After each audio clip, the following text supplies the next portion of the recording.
Well, in other news now, Israel's coalition government has resumed debating the fiercely opposed Judicial Reform Bill. The proposal aims to limit the Supreme Court's powers and curbs the ability to rule against the government. The opposition has highlighted that if the bill is enacted, it would be a national disaster for the country's democracy. However, the Israeli government has now expressed that deliberations are underway to make the bill a softer version of what was previously proposed. And according to the proposed amendments, Israel's courts will no longer be able to block executive decisions based on the extreme unreasonable doctrine.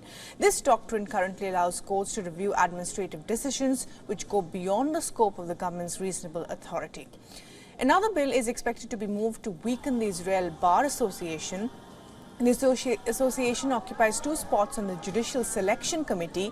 The new bill could give the coalition government greater control over these spots. Critics say that this would weaken the judiciary and grant the executive more powers in the selection of judges.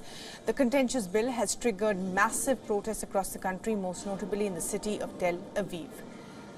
Demonstrators have alleged that Prime Minister Netanyahu aims to use the judicial remodeling to scrap the bribery prosecution against him. For more on this, our correspondent Jody Cohen sent us the latest.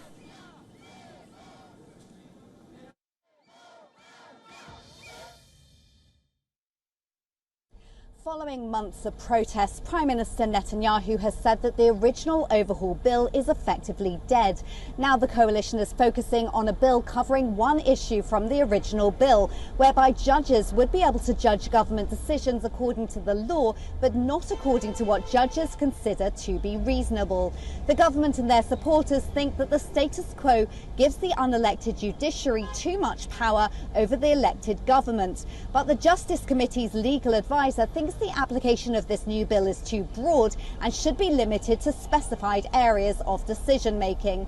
The opposition is not happy with the head of the National Unity Party, Benny Gantz, who, remember, in polls is seen as the biggest rival to Prime Minister Netanyahu. He sees this as the first step towards curbing judicial checks on government power. This is Jody Cohen for WION World as One.